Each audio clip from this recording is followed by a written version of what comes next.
Hello बच्चों, let's read this question. The question says a particle falls from infinity to the earth.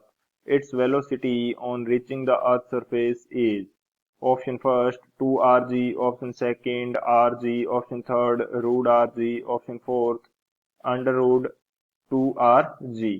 तो इस question के अंदर हमें बोला गया है कि एक पार्टिकल है इन्फिनिटी से अर्थ की तरफ फॉल कर रहा है, तो इसकी वेलोसिटी क्या होगी जब ये अर्थ को रीच करेगा उस टाइम। तो बात करते हैं की कंसेप्ट की। तो जो की कंसेप्ट है ये इस क्वेश्चन के लिए हो जाएगा हमारे पास एनर्जी कंजर्वेशन, यानी कि इस पार्टिकल की जो एनर्जी है ये कंजर्व रहेगी। टोटल एनर्जी जो इन्फिनिटी के ऊपर थी वो टोटल एनर्जी रहेगी अर्थ सरफेस के ऊपर। इसको मैं बोल देता हूं एनर्जी कंजर्वेशन। एनर्जी कंजर्वेशन तो ये किस प्रकार से होगा कि इसकी जो टोटल एनर्जी है, टोटल एनर्जी एट इन्फिनिटी, ये इक्वल रहेगी टोटल एनर्जी ऑफ सरफेस के, टोटल एनर्जी ऑफ सरफेस के। ये हमारे पास क्या है, एनर्जी कंजर्वेशन। तो इसकी कंसेप्ट से हम सॉल्व करेंगे इस क्वेश्चन को। तो बात करते हैं सॉल्यूशन की। सॉल्यूशन की यदि बात की जाए तो हमारे पास टोटल एनर्जी जो है इन्फिनिटी के ऊपर ये क्या क्या होगी। हमारे पास काइनेटिक एनर्जी होगी, जिसको मैं काइनेटिक एनर्जी को के ई से बोल रहा हूँ, के ई एट इन्फिनिटी। सेकंड हमारे पास होगी ग्रेविटेशनल पोटेंशियल एनर्जी, इसको बोल देता हूं मैं यू से, ये भी इन्फिनिटी की value, which is equal to earth के ऊपर हमारे पास क्या होगी, अर्थ के ऊपर हमारे पास होगी काइनेटिक एनर्जी।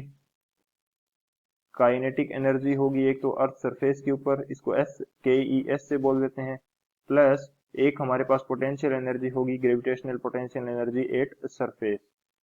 तो ये दोनों कंडीशंस एक दूसरे के इक्वल हो जाएंगी। अब इन्फिनिटी के ऊपर ये हमारा जो पार्टिकल है जस्ट फॉल कर रहा है, इसके पास कोई वेलोसिटी नहीं है। तो कोई वेलोसिटी नहीं है तो काइनेटिक एनर्जी की वैल्यू हमारे पास क्या हो जाएगी, जीरो। एंड इन्फिनिटी के ऊपर जो हमारी पोटेंशियल एनर्जी होती है इसकी वैल्यू भी क्या होती है, ग्रेविटेशनल पोटेंशियल एनर्जी। इसका फॉर्मूला होता है हमारे पास capital G small M capital M by D. D यहाँ पे डिस्टेंस क्या है, इन्फिनिटी। जब इसके अंदर इन्फिनिटी का डिवाइड करेंगे तो ये वैल्यू हमारे पास किसकी इक्वल आ जाएगी, जीरो के equal. Which is equal to kinetic energy at earth. Kinetic energy earth के ऊपर इसके पास कुछ न कुछ वेलोसिटी होगी, तो काइनेटिक एनर्जी हो जाएगी half M V square, minus earth surface के ऊपर जो पोटेंशियल एनर्जी है ग्रेविटेशनल पोटेंशियल एनर्जी, इसकी वैल्यू होगी minus G M M by D. D is the distance between centre of earth and that object. तो ये तो अर्थ सरफेस के ऊपर है, यानी कि डिस्टेंस कितनी हो जाएगी, रेडियस ऑफ अर्थ के इक्वल। तो ये मैं यूज कर लेता हूँ आर।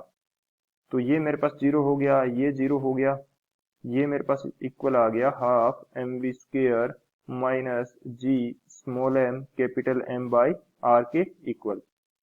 तब इसको जब फर्दर सोल्व करेंगे तो हमारे पास कंडीशन कुछ इस प्रकार से होगी, हाफ एम वी स्क्वेयर ये इक्वल आ जाएगा G small M capital M by are के। तो स्मॉल एम से हमारा स्मॉल एम कैंसिल हो जाएगा, वी स्क्वेयर ये इक्वल आ जाएगा two G M by capital R के। तो अब यहाँ से एक कंसेप्ट हमारे पास और होता है कि जो ग्रेविटेशनल सॉरी जो एक्सेलरेशन ड्यू टू ग्रेविटी है जी, इसकी वैल्यू हमारे पास होती है capital G M by R square के इक्वल। जी इज द क्या है, जी हमारे पास है gravitational constant, M is the mass of the earth and R is the radius of the earth. तो यहाँ से जो जी एम की वैल्यू है ये हमारे पास आ जाएगी small G into R square के इक्वल। तो जी एम की ये वैल्यू मैं यहाँ पे पुट कर देता हूँ। तो वी स्क्वेयर ये मेरे पास कितना आ जाएगा, two into G R square divided by R. तो आर से एक आर कैंसिल हो जाएगा, तो जो वेलोसिटी है ये हमारे पास आ जाएगी two R G under root. तो वेलोसिटी हमारे पास कितनी आएगी, जो पार्टिकल अर्थ सरफेस से टकराएगा तो ये हमारे पास आ जाएगी under root two R G. बात करते हैं ऑप्शन की, कौन सा ऑप्शन हमारे पास करेक्ट हो जाएगा। तो जो ऑप्शन फोर्थ है under root two R G ये मेरा करेक्ट हो जाएगा। So option fourth is the final answer. I hope you understood it well. Best of luck, thank you.